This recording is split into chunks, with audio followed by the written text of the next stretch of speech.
समस्त प्रभु प्रेमी भक्तों को जय सिया राम। आज का विषय है श्री हनुमान जी महाराज के नाम का स्मरण का, उनके रूप का स्मरण का क्या महत्व है यह जानेंगे हम। हनुमान जी महाराज के लिए हम आप विनय पत्रिका में आया है मंगल मूर्ति मारुत नंदन। श्री हनुमान जी महाराज मंगल के मूर्ति हैं और हम आप हनुमान चालीसा पढ़ते हैं। श्री हनुमान जी महाराज का प्रभाव, उनका चमत्कार, उनकी जीवन शैली, उनकी दिनचर्या इस छोटी सी पुस्तक में अगाध हैं, भरे हुए हैं। तो श्री हनुमान जी महाराज के लिए गोस्वामी तुलसीदास जी महाराज दोहावली रामायण में कहते हैं कि हनुमान जी का स्मरण करना मानो कि सारी सिद्धियों को प्राप्त कराने वाले। और हनुमान जी हैं कैसे, कहते हैं मंजुल मंगल मोद में मूर्ति मारुत पूत सकल सिद्धि कर कमल तल सुमिरत रघुबर दूत। श्री राम जी के दूत वायुपुत्र श्री हनुमान जी मनोहर, मंगल और आनंद की मूर्ति हैं। उनका स्मरण करते ही समस्त सिद्धियां करतलगत हो जाते हैं, यानी सुलभ हो जाती हैं समस्त सिद्धियां। अब इसका विशेषार्थ समझेंगे। श्री हनुमान जी महाराज भगवान से जुड़े हैं। सुमरि पवन सुत पावन नामू अपने बस करी राखे रामू। भगवान नाम का वे जप करते हैं और भगवान नाम जप के बल से पूर्ण ब्रह्म परमात्मा उनको भी बस में किए हुए। भगवान नाम में ये शक्ति है। और भगवान सुंदर हैं, मंजुल हैं, मनोहर हैं, मन को हरण करने वाले। जो उनसे जुड़ जाते वे भी मनोहर हो जाते हैं। और भगवान मंगल हैं, आनंद स्वरूप हैं। जो परमात्मा से यानी भगवान श्री सीताराम जी से जुड़ जाते हैं उनके जीवन में मंगल ही मंगल होता है, आनंद ही आनंद होता है। उन्हें यदि जीवन में परेशानी भी कुछ आती है, जीवन है, जीवन समय का चक्र चलता रहता है। वर्तमान, भूत और भविष्य तीनों का चक्र चलता है। तो जो हमारे प्रारब्ध बने हुए हैं उसके अनुसार सुख दुख भी आते हैं।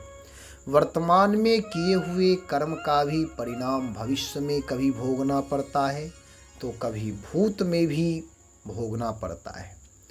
इसलिए उत्तम कृत्य जब करते हैं तो उत्तम फल मिलता है। जैसे विद्यार्थी वर्तमान में मेहनत करेगा तो भविष्य में उसका फल उत्तम होगा।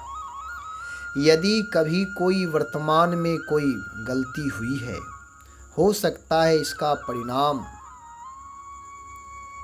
कुछ दिन बाद मिलेगा, दंड विधान हो सकता है।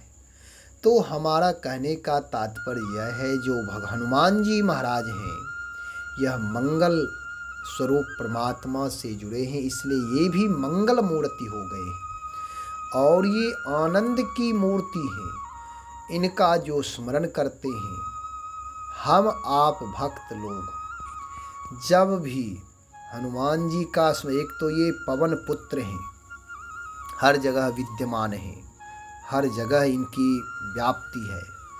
जब भक्त जहाँ चाहे वहीं स्मरण कर सकते हैं।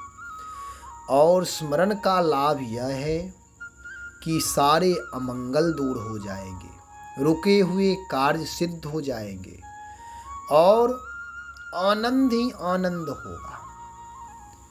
आनंद स्वरूप परमात्मा है। उनकी कृपा से श्री हनुमान जी महाराज के स्मरण मात्र से आनंद ही आनंद होगा। इसलिए कोशिश करें, नित्य हनुमान चालीसा का पाठ अवश्य करें। कलयुग के प्रत्यक्ष देवता हनुमान जी हैं। इनको राम और रामायण हमेशा सुनाते रहें। जो भी कोई कार्य करना हो तो पहले श्री हनुमान जी महाराज से राम और रामायण के द्वारा प्रार्थना करे, राम नाम सुना दे और रामायण सुना दे, रामचरितमानस सुना दे। ये प्रार्थना आपकी हो जाएगी और प्रार्थना करने से हमारी आपकी पुरुषार्थ की सिद्धि होती है। इसलिए प्रार्थना अवश्य करें। श्री हनुमान जी महाराज का स्मरण करते रहें, हनुमान चालीसा का नित्य पाठ करें।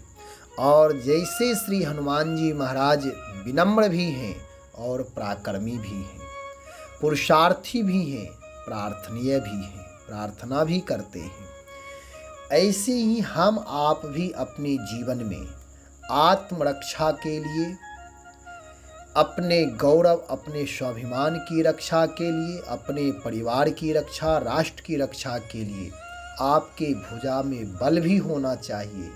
जैसे श्री हनुमान जी महाराज के पास गदा है, ऐसे आपके पास अस्त्र शस्त्र भी होना चाहिए आत्मरक्षार्थ के लिए, और उसे चलाने की विधि भी आनी चाहिए। और हनुमान जी महाराज जैसे ज्ञानी हैं, ज्ञानी नाम अग्रगण्यम, ऐसे हमारे आपके जीवन में ज्ञान की भी प्रधानता होनी चाहिए।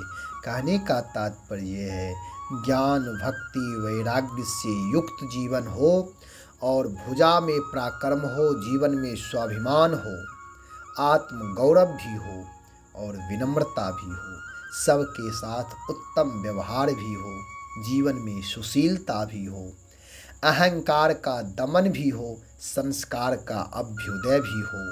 ये सारी चीज़ें होनी चाहिए।